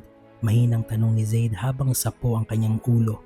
Imbis na sumagot, agad na sumugod si Perry at may higpit na niyakap si Zaid habang walang humpay ang pag-iyak. Ramdam ni Zaid ang panginginig ng katawan ni Perry kaya kahit naguguluhan ay dahan-dahan niya itong niyakap pabalik. Pagkatapos kumalma ng kaunti ni Perry, ipinaliwanag ni Manang Luz ang lahat ng kanilang nadiskubre ang tungkol sa kaluluwa ni Zack na pumasok sa katawan ni Zaid noong bata pa ito. All along? I am my father? Bulong ni Zaid, hindi makapaniwala na natili silang tulala sa kawalan. Bakit hindi ko maalala ang lahat? The timeline doesn't make sense. Mas lalo atang nakakalito Manang Luz. Huminga ng malalim si Manang Luz at tiningnan ng dalawa na may halong lungkot at pag-unawa. Ang nangyari sa inyo ay hindi isang biro ng tadhana lang simula ng matanda. Ang tawag ko sa nangyaring iyan ay ang pagsasanib ng nawawalang panahon. Noong gabing nawala na ng buhay si Zack sa isla, ang tindi ng pagmamahal niya at ang kagustuhang makaligtas ay nag-iisang puwerstang lumampas sa hangganan ng oras. Napaisip si Perry habang pinoproseso ang sinabi ng matanda. Meaning it is a temporal soul displacement na ang kaluluwa ni Zack ay hindi lang basta lumipat kundi tumalon sa ibang timeline? Tumango si Manang Luz, baka sa mukha na sang-ayon siya sa lohika ni Perry. Ang kaluluwa ni Zack ay bumalik sa nakaraan noong 5 taong gulang ka pa lamang Young Master Zaid at nag-aagaw buhay sa hospital.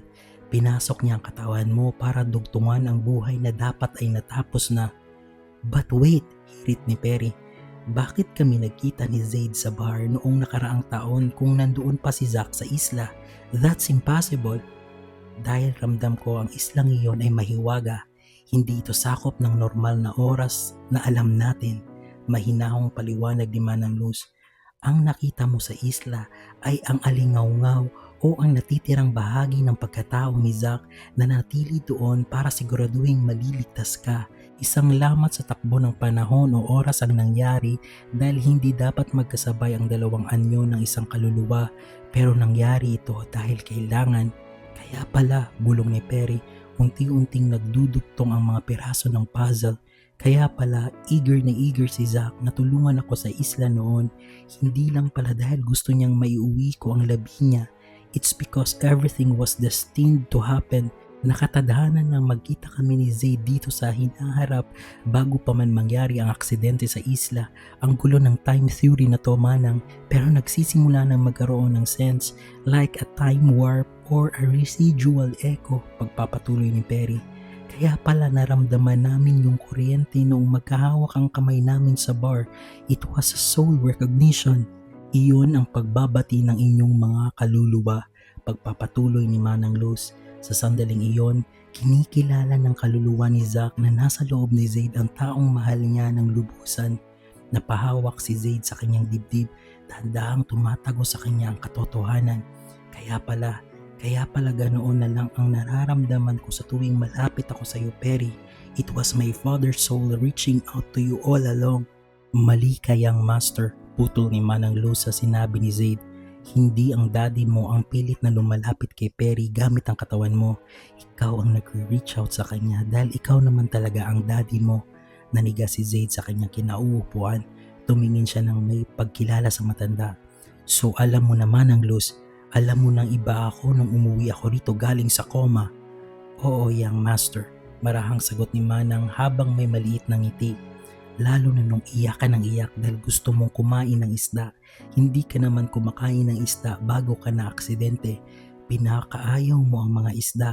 Doon ko natiyak na ang batang nasa harap ko ay may ibang kaluluwa at nararamdaman ko din ang kaluluwang hindi sa bata. Napakamot sa ulo si Zaid, pilit na inuunawa ang lahat. Pero ang gulo man ng Luz, kung ako nga ang daddy ko, bakit naaalala ko pa ang mga pangyayari bago ako maaksidente noong 5 taong gulang ako? Yung mga kalaro ko, yung mga laruan ko, bakit nandoon pa rin sa mga alaala ko? Di ba dapat hindi na? Huminga ng malalim si Manang Luz, pilit na hinahanap ang pinakamadaling salita para ipaliwanag ang misteryong ito. Young master, isipin mo na lang na ang katawan mo ay isang bahay, panibula ni Manang. Noong pumasok ang kaluluwa ni Zack, hindi naman natin sinira ang bahay. Ang mga gamit ni Zaid, ang mga litrato sa dingding at ang disenyo ng mga kwarto, nandoon pa rin lahat iyon. Pero ang nakatira na sa loob at nagpapatakbo ng bahay ay ang daddy mo na. Kaya naalala mo ang mga bagay na yon dahil nakatikit na sila sa bahay na ito. Tumitig si Zaid sa kawalan, tila may malaking pinto na bumukas sa kanyang isipan. I get it now, bulong ni Zaid. It's what they call soul integration. Ang utak ay parang hardware. Ang mga alaala ko bago ang aksidente ay nakasave na sa physical na bahagi nito bago pa pumasok ang kaluluwa ni Daddy. Nang mangyari ang pagsasanib, naging accessible sa kanya ang files ng lumang ako, pero ang consciousness o ang user na gumagamit sa kanila ay ang kaluluwa ni Dad. Napatingin si Perry kay Zaid, manghang-mangha sa bilis nitong mag-analyze. Kaya pala may mga salita o bagay akong ginagawa kay Perry na nagpapalito sa kanya. Pagpapatuloy ni Zaid, nag-merge ang dalawang identity. I have my current memories of the years without Perry, but I have Zack's heart and soul. I am my dad, and I choose to be my dad because I love Perry so much. Napaluha si Perry lalo sa huling sinabi ni Zaid. Tumingin si Zaid kay Perry ng matamis. I don't care who I am, Perry. All I know is I love you and I will hold on for that love. Nagyakap pa ng dalawa sa harap ng matanda. Isang yakap na puno ng pangungulila, pagtanggap at wagas na pag-ibig. Kinabukasan ay nagbalik agad sila ng Manila. Nagmamaneho si Zaid na hawak ang isang kamay ni Perry. Hinatid siya ni Zaid sa mansyon nila at umalis at nagpaalam sa kanya na matamis ang ngiti. Hinalikan pa si Perry ng mababaw sa labi bago ito umalis. Ilang araw ding naging abala si Perry sa The Pilot's Table. Wala nang kalituhan sa kanya tungkol sa mga pangyayari. Alam na niya ang lahat tungkol sa soul integration ni Zack at Zaid. Pero ang nagpapabigat sa loob niya ngayon ay ang katotohanan ng ilang araw nang hindi nagpaparamdam si Zaid. Hindi pa ito nakabisita sa restaurant pagkatapos nilang umuwi mula sa farm nila sa probinsya. Dahil sa kaba at pagtataka, mas lalong inabala ni Perry ang sarili sa trabaho. Isang araw, habang abala siya sa gitna ng pagsiserve sa customer, may dumaan na lalaki sa restaurant at lumapit sa kanya. Sir, kayo po ba si Perry de Guzman? Tanong ng lalaki. Yes, ako nga, sagot ni Perry. Kayo po ang ginawang emergency contact ni Captain Zaid Tan pero wala po yung number ninyo sa files namin kaya pinuntahan na kita. Sir, kalma lang po ha. You need to come with me po sa hangar. May gumagawa po kasi sa itaas kanina tapos bumigay yung scaffolding at nahulugan po si Captain Zaid. Naipit po siya doon sa ilalim. Sir, hindi po siya mailabas agad. Nanlumo si Perry. Halos tumigil ang tibok ng puso niya sa narinig. Bakit nandoon siya? Di ba naka-leave yun? Wait, may kukunin ako sa office, tarantang sabi ni Perry. Nanginginig ang kanyang mga kamay habang nagmamadaling kumuha ng gamit sa office. Hindi na siya makahinga ng maayos sa tindi ng kaba. Agad siyang nagsabi sa head chef at assistant manager na aalis siya. Sumama siya sa lalaki. Ang puso ay punong-puno ng takot at ang mga mata ay nagsisimula ng lumuha habang mabilis silang bumabiyahe patungo sa hangar. Habang nasa biyahe, hindi na mapakali si Perry. Ang kamay niya ay nakakuyom sa sobrang kaba. Dapat sa ospital ninyo dinala agad, singhal ni Perry sa lalaking nagmamaneho. Kasi sir, hinihintay namin ang nasa emergency contact niya. Protocol po namin yon, mahinahong sagot ng lalaki. The hell? What kind of protocol is that? What if naghihingalo na yung tao? Bilisan mo na nga lang. Hindi na sumagot ang lalaki at itinuon na lang atensyon sa kalsada. Si Perry naman ay napatingin sa labas, malalim ang iniisip. Mangyayari ba ulit ito? Mawawala na naman ba si Zack sa kanya? Hindi pa sila nagtatagal na magkasama, pero heto na naman ang tadhana, sinusubukan silang paghiwalayin. Halos madurog ang puso niya sa takot.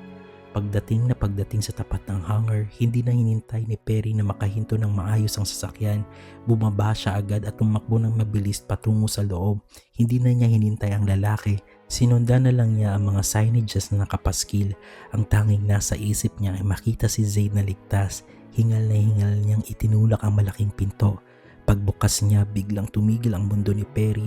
Walang nagpabagsakang bakal, walang sugatang si Zaid. Sa gitna ng hangar, nakita niya isang maganda at maliit na private plane.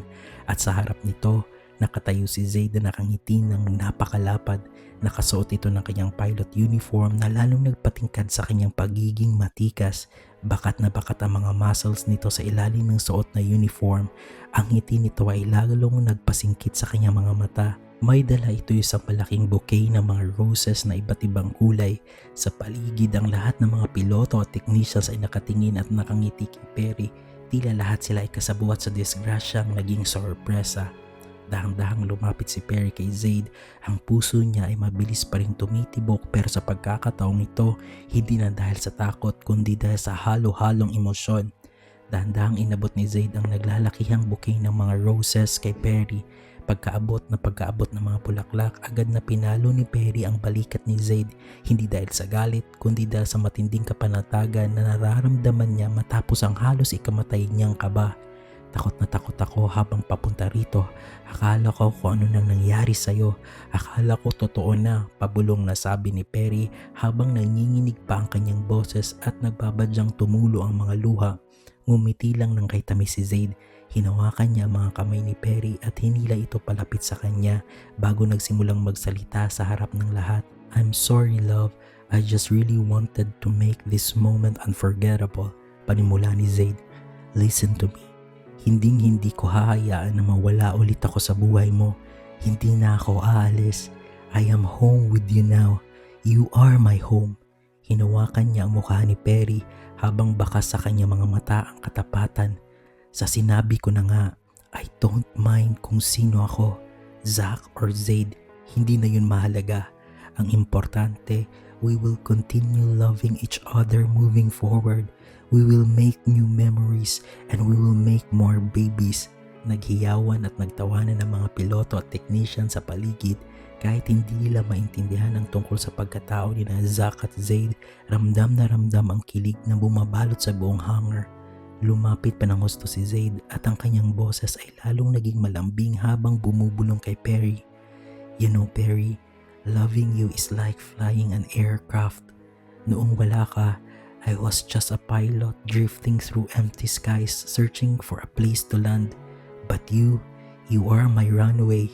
You are the wind beneath my wings that gives me lift. In this flight of ours, I'll give you the freedom to fly high, but I always be your co-pilot. Kahit gaano pa katindi ang turbulence na dumaan, as long as I'm holding the controls with you, we're never going to crash. I'm giving you my heart and I'm giving you the sky. I love you, Perry.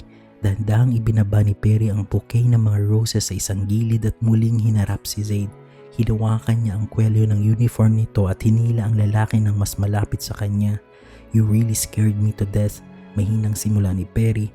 Ang boses ay paos pa rin sa emosyon. Akala ko kung kailan nagkita tayong muli doon ka pakukunin sa akin. But hearing you say those things, hearing you promise that you're finally home, it's all I ever wanted. Ngumiti si Perry sa gitna ng kanyang mga luha, isang ngiting punong-puno ng pag-asa. I don't care about the turbulence anymore, Zaid. Kahit ilan pang bagyo ang dumaan, basta ikaw ang co-pilot ko. Sasama ako sa iyo kahit saan. If you are my home, then you are also my destination. I love you too more than you'll ever know. And about those babies, pag-isipan nating mabuti yan pagbaba natin mula sa ere. Lalong lumapad ang ngiti ni Zaid sa huling sinabi ni Perry. Hindi na nakapaghintay ang dalawa. Sa harap ng mga nagbubunying mga piloto at technicians, isinentabi nila ang lahat ng kaba at takot ng nakaraan. Yumakap si Perry ng mahigpit sa leeg ni Zaid at bago pa man makapagsalita muli ang lalaki ay sinagot na niya ito na isang matamis at matagal na halik. Isang halik na nagsilbing selyo ng kanilang bagong simula. Matapos ang matagal na halik na tila nagpatigil sa oras sa loob ng hangar, dahan-dahang humiwalay si Zaid at pinunasan ng mga luwa sa pisngi ni Perry. Inakay niya ito patungo sa nakaparadang private plane. Pag-akyat nila sa hagdan ng eroplano, lalong namangha si Perry. Ang loob nito ay puno ng iba't ibang mga bulaklak at may nakahandang wine at pagkain na tila isang lumilipad na extension ng The Pilot's Table. Are you ready to see the world from a different perspective, love? Bulong ni Zaid bago nito pumasok sa cockpit para iset up ang controls. Naupo si Perry sa tabi ni Zaid, suot ang kanyang headset habang pinagmamasdan ang bawat galaw ng kanyang mahal. Ramdam niya ang panginginig ng makina, ang dahan-dahang pag-atras ng eroplano mula sa hangar hanggang sa makarating nila ang dulo ng runway. The Pilot's Table, this is Captain Zaid Tan, ready for the departure with the most important person in my life, requesting clearance to fly forever. Isang mahinang tawa ang narinig ni Perry sa kabilang linya ng radyo, sinundan ng budyat na maaari na silang lumipad. Sa isang mabilis at swabing pagangat, naramdaman ni Perry ang pressure sa kanyang dibdib, isang pressure na hindi na dahil sa takot kundi sa excitement. Ang mundo sa ibaba ay unti-unting lumiliit. Sa gitna ng malawak at payapang kalangitan, wala ng Zack or Zaid na magkahiwalay.